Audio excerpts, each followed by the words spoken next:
profit du parc agro-industriel de Bukangalonzo était effectué par Triomphe, la société Triomphe.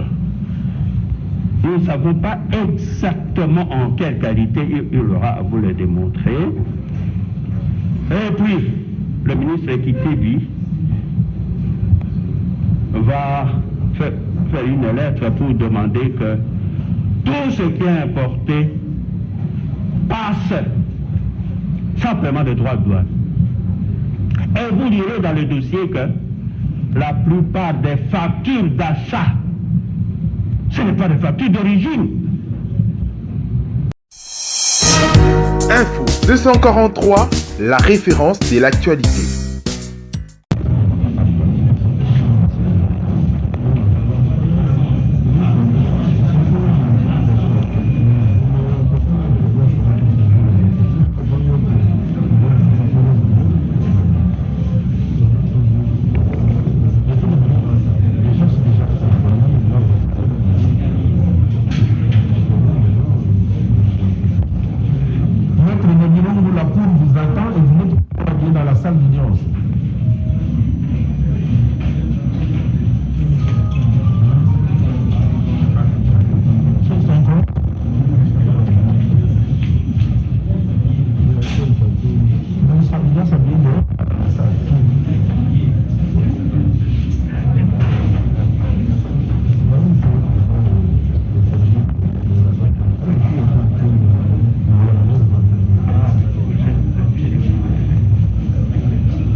Avocat pour la Cour de cassation et le Conseil d'État, conjointement.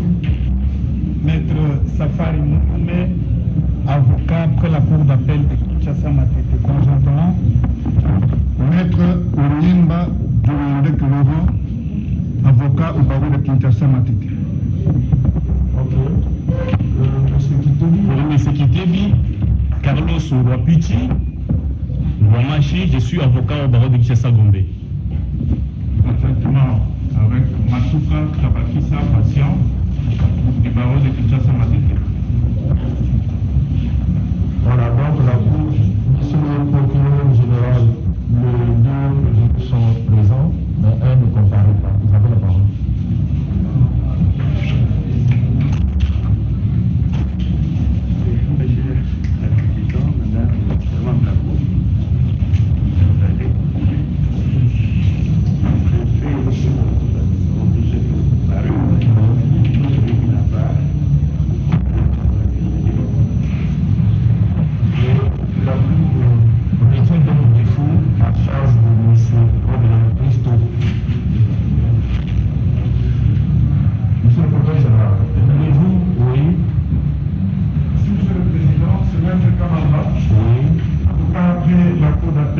Kinshasa Matete pour M. Patrice Kitani.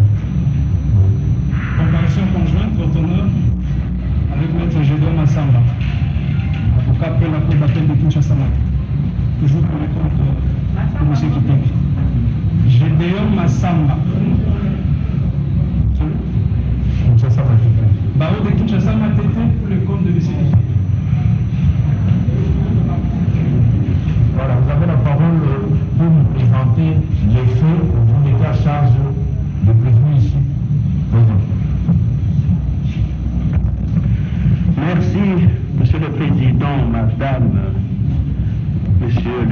constitutionnel.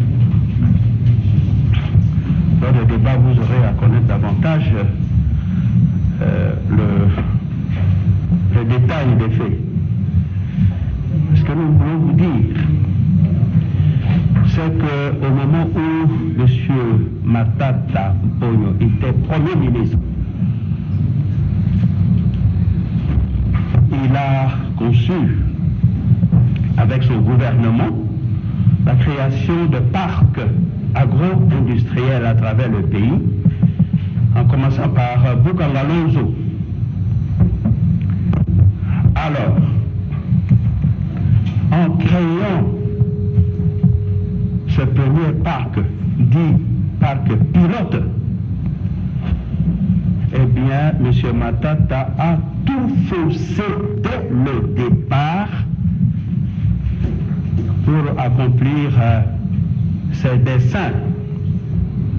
Vous aurez tous les détails. Mais nous vous disons ceci.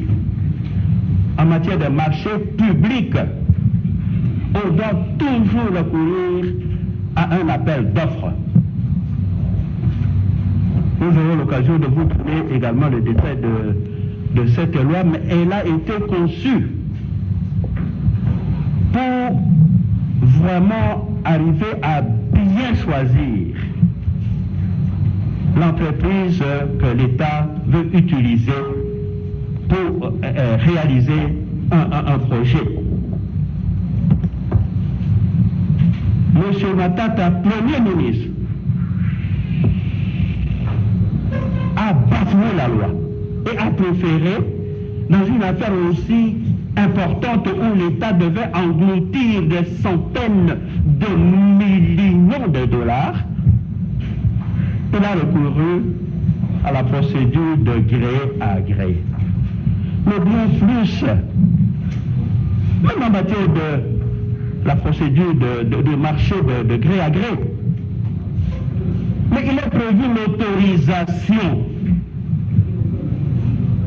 de la Direction générale de contrôle de marché public.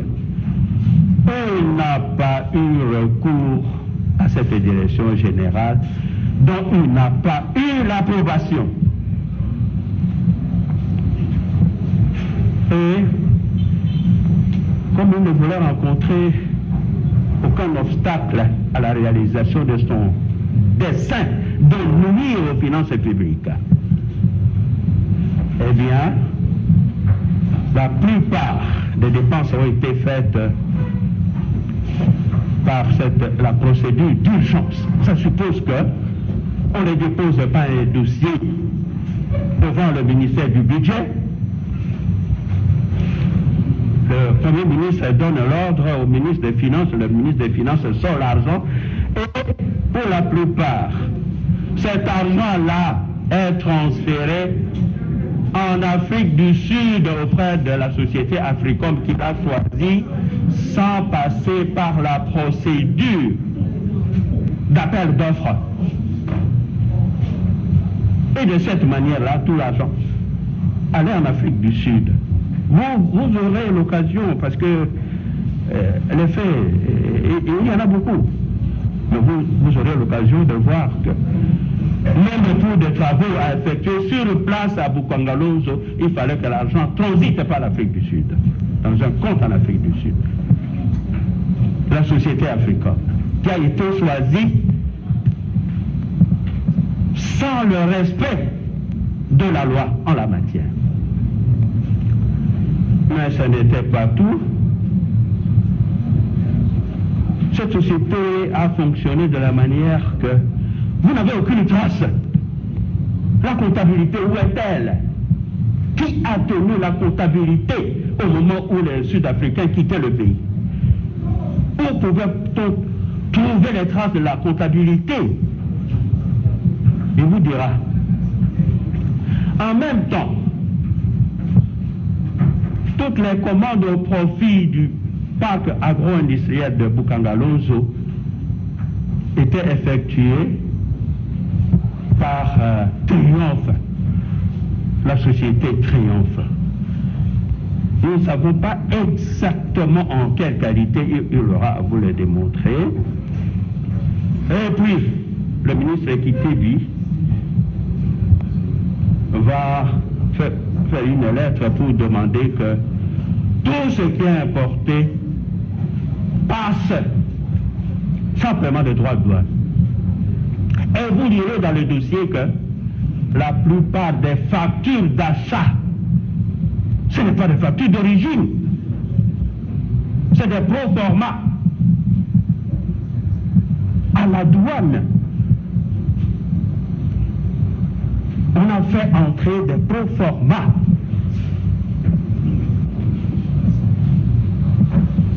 Et alors, comme il y avait les instructions, tout ça a été sorti comme ça.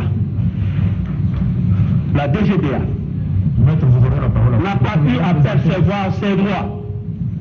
La DGDA. SCTP, Ex-Onatra, rien perçu. L'OTC, on n'a rien perçu.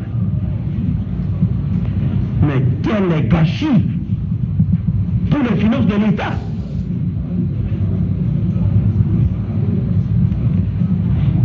Et alors, vous verrez que même là où on a déboursé de l'argent, on vous dit Maître, vous n'avez pas droit à la parole pour le moment, vous avez comparé.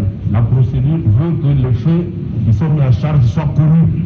Et ensuite, vous avez la parole pour soulever tout autre moyen que vous aurez à suivre. Donc, ça, oui, ça viendra. D'abord, la Cour vous dit qu'elle commence l'audience à 10 heures. À ce niveau de responsabilité, et les avocats et les partis doivent respecter le minimum, c'est la ponctualité. Alors, M. Grobler, à la barre.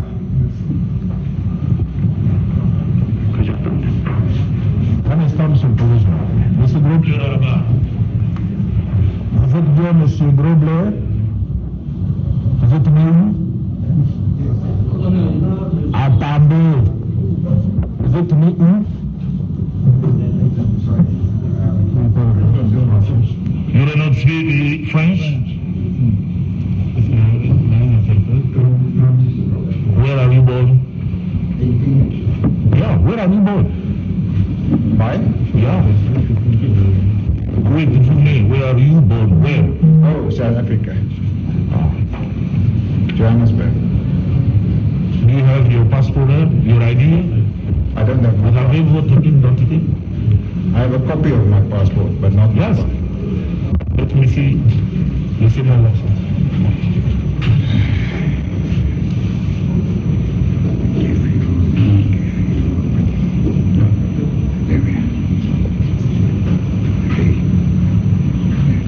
Monsieur le Président, c'est électronique. Amenez, c'est pas un problème. La cour est moderne.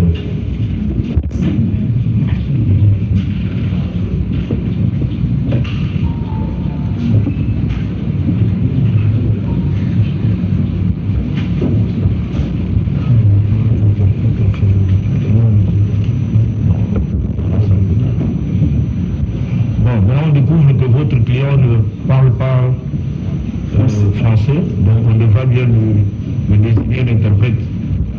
Bien entendu, sous réserve de votre saisine régulière. Oui, la Cour s'est déclarée déjà saisie à cet égard. La raison pour laquelle la Cour avait retenu défaut, on ne retient pas défaut si on n'est pas saisi. Donc la Cour décide de rabattre le défaut en ce qui le concerne.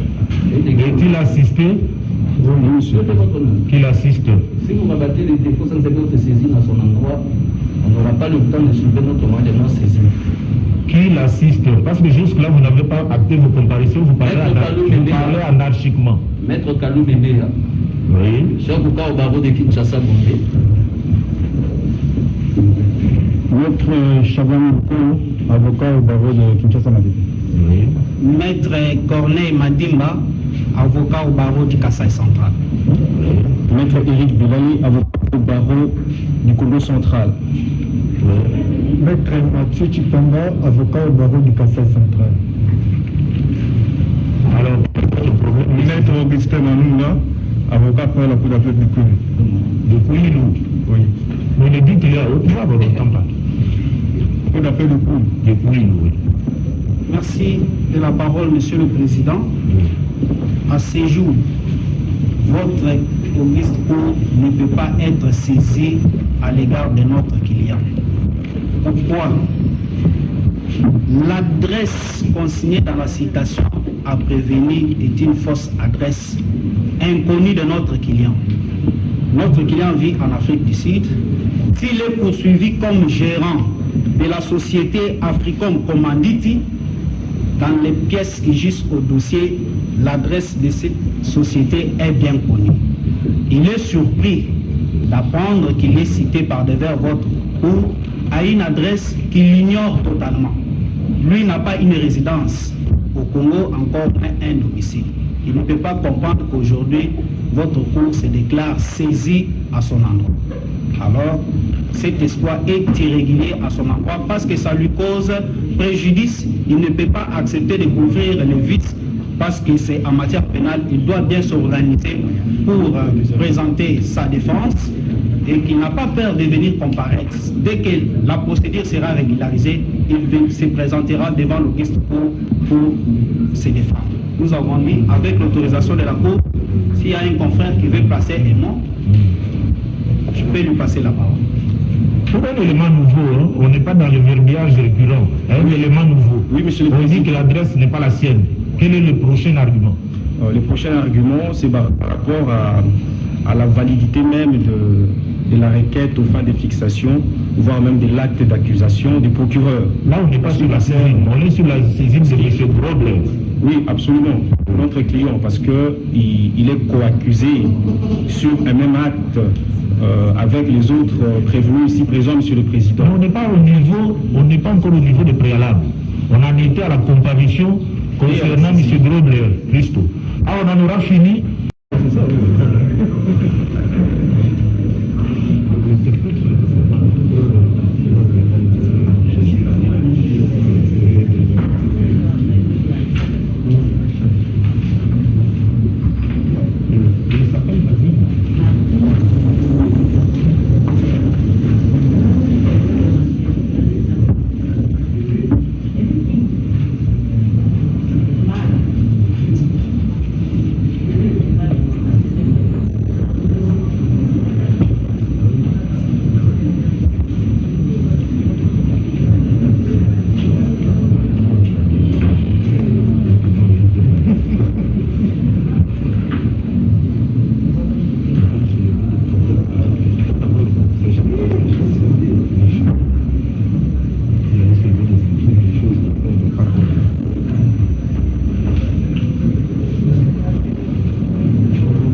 Mesdames, Messieurs, nous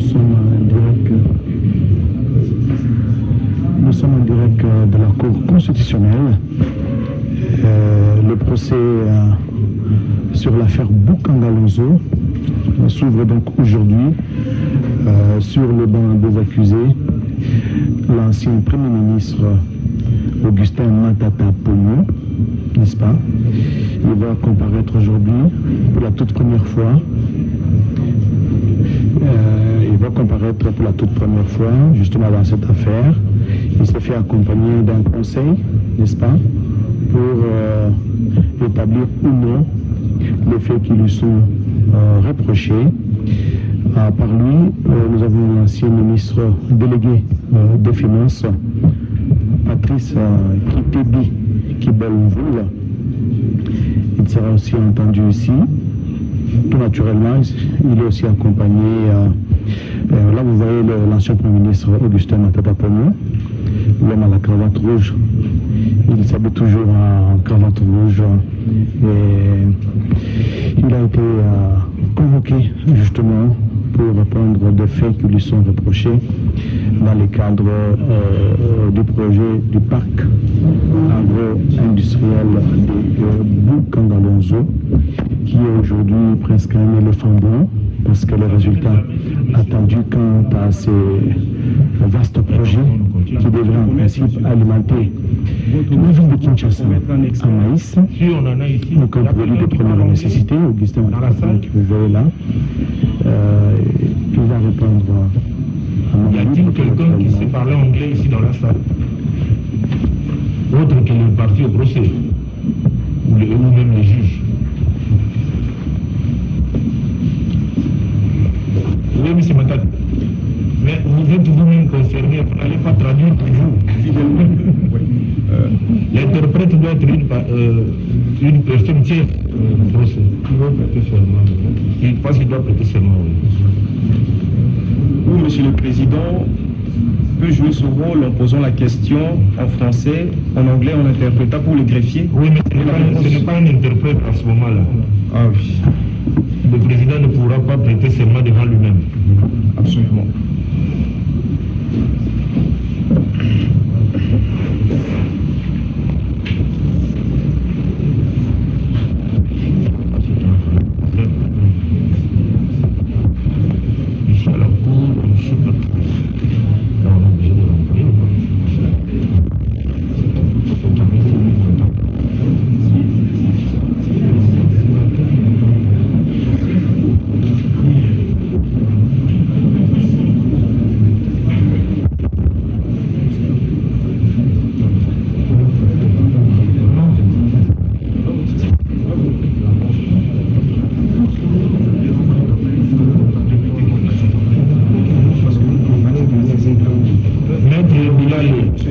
Vous avez annoncé à la cour que monsieur l'interprète était en route, non?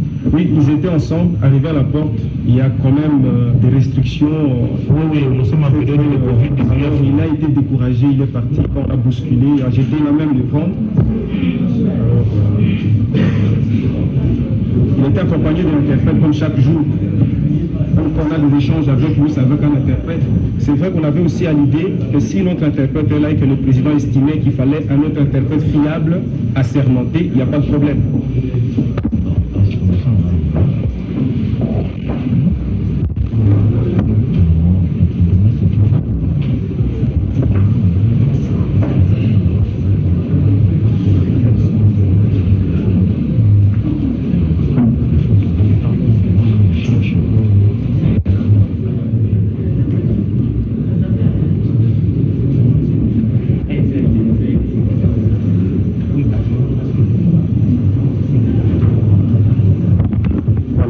C'est pas entendu. Vous voyez, le procès s'est ouvert ici à la Cour constitutionnelle et on voit le président lui-même, près de cette cour, le professeur Kalouba Dubois, qui est en train de tenir justement, de conduire ce procès qui ouvre contre l'ancien Premier ministre Augustin Matata Ponyo, qui a été cité dans cette affaire par le procureur général près la Cour constitutionnelle. Et par lui, l'ancien ministre délégué des Finances, Patrice Kitebi Kibel-Mvoul, l'ancienne ministre du portefeuille, Louise Munga Messozi, elle aussi est citée dans ces dossiers. Il y a aussi la conseillère de l'ancienne ministre du portefeuille, Louise Munga, qui avait été nommée en son temps directeur général. Qui était suspendu et reprise. Les prévenus peuvent revenir à la barre.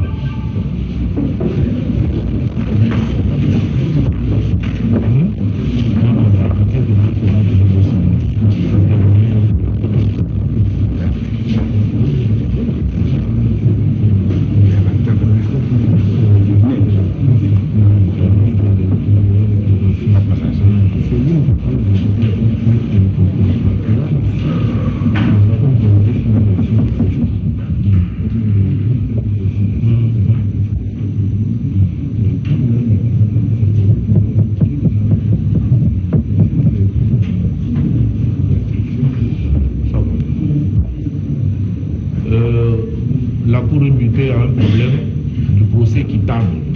Le procès équitable exige justement que la personne poursuivie comprenne les griefs qui sont mis à sa charge. Et donc, pour la Cour, qui est saisie aujourd'hui, contradictoirement à l'égard de tous les prévenus, il sera question de renvoyer l'affaire pour permettre que la Cour commette un expert, son propre expert, pouvant traduire pour M. Grosmaire. Oui. Merci, M. le Président. Nous sommes d'avis, avec votre auguste cour, que la question liée à la compréhension des griefs en charge des prévenus est une question liée à la garantie du droit de la défense, qui est un droit fondamental. Nous sommes d'accord qu'il faudrait qu'il y ait un interprète. Dans ce qui concerne la saisine de votre juridiction, nous pensons, et c'est ce qui est juste, que la saisine n'est pas ne concerne pas tout. Maître, vous faites un débat de rétropédalage. La Cour s'est déjà prononcée et il s'agit de la Cour constitutionnelle. Lorsque la Cour s'est prononcée, il n'y a pas de débat entre la Cour et les avocats. Si vous continuez à revenir sur ce débat, je vais vous arracher la parole. Le débat est clôturé. Pour la Cour, l'adresse est bien l'adresse du prévenu. La preuve, c'est qu'il est même là. La preuve supplémentaire, c'est qu'il sait lui-même choisir un traducteur, donc il est au courant. Et la finalité poursuivie par la citation, c'est d'atteindre le prévenu. Le prévenu et il est dans la salle. Votre indigence, pour la maître, nous ne faisons pas un débat. Je ne vous accorde pas la parole. La Cour va renvoyer l'affaire contradictoirement à l'égard de tous les prévenus pour commettre un expert traducteur au profit de M. Robert. Il n'y a pas de débat à faire avec vous. L'affaire est renvoyée à 2 semaines. Madame la Gaucher, quelle est la date de la remise? Remise contradictoire à l'égard de toutes les parties.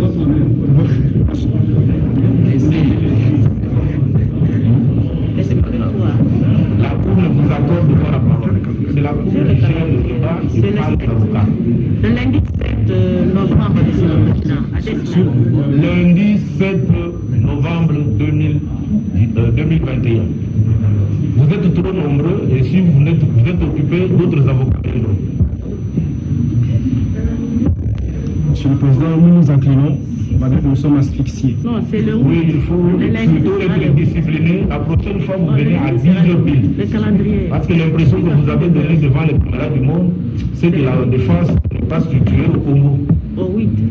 Alors que vous êtes devant la plus haute juridiction, vous venez en retard et vous posez des problèmes qui auraient dû être résolus par vous avant. Il ne faut pas donner cette impression-là. Ça tombe le 8 novembre. On vérifie la date exacte, c'est un lundi, ça tombe le 8 novembre. 8 novembre à 10h dans la salle.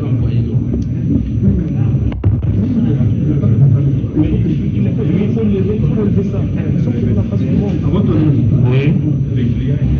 Merci, Monsieur le Président. Nous avons pensé que la question de la remise a toujours été discutée entre... Devant les juridictions inférieures, pas ici. Nous aurons voulu que ça soit... C'est pour ça justement que les avocats d'un certain niveau savent que devant les hautes juridictions, la procédure est menée par la Cour, pas par le parti. Donc il ne faut pas nous engager dans la stérile. Dans 2 semaines.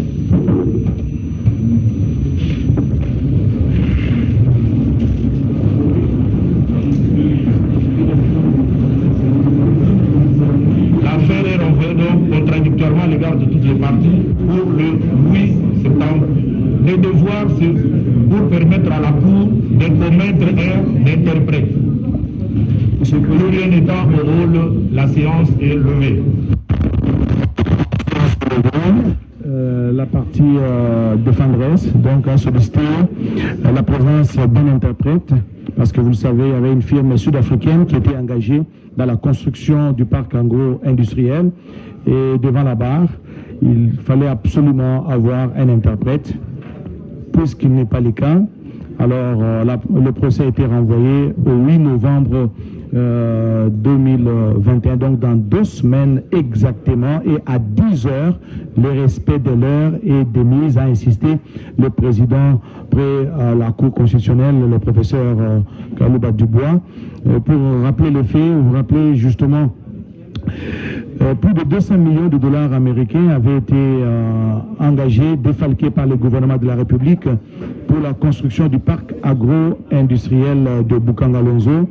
Selon les griefs reprochés à l'ancien Premier ministre Augustin Matata Pognon, cet argent s'est volatilisé dans la nature et un réquisitoire a été lancé le 28 avril 2021 par le procureur général, un réquisitoire qui était sans appel, basé sur le rapport de l'inspection générale des finances IGF que dirige l'inspecteur en chef Jules Alingueté, le service qui inspire désormais respect dans le pays, dans le monde, a été appelé au secours dans cette affaire, et les premières enquêtes mettent à charge justement l'ancien Premier ministre Augustin Matata Pognon, le ministre délégué aux finances, l'ancien ministre délégué aux finances, Patrice Kité Bikibol-Mvoul, l'ancienne ministre du portefeuille, qui est aujourd'hui député national, Louise Munga Messozi, ainsi que l'ancien le DG du parc agro-industriel de Bukangalonzo, Ida Kamouni Nassira, qui doivent comparaître et expliquer comment ces projets n'ont pas pu décoller, où est parti, comment les fonds qui ont été mis à leur disposition pour la réalisation de ces projets ont été utilisés, et toute la véracité, toute la lumière sur ces faits qui sont reprochés à l'ancien ministre, à l'ancien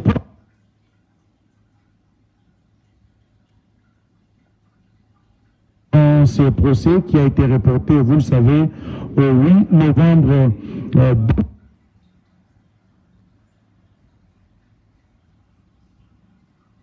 dans ce procès qui a été reporté, vous le savez, au 8 novembre 2021, toujours ici au siège de la Cour constitutionnelle. Nous sommes à la place royale, juste derrière le boulevard du 30 juin.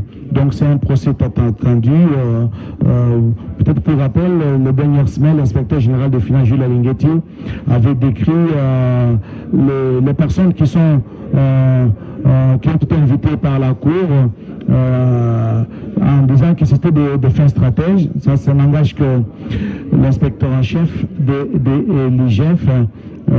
Donc aujourd'hui, la bonne gestion de la chose publique, la gouvernance doivent être de mise, parce que l'État a besoin, en tout cas besoin des moyens de sa politique.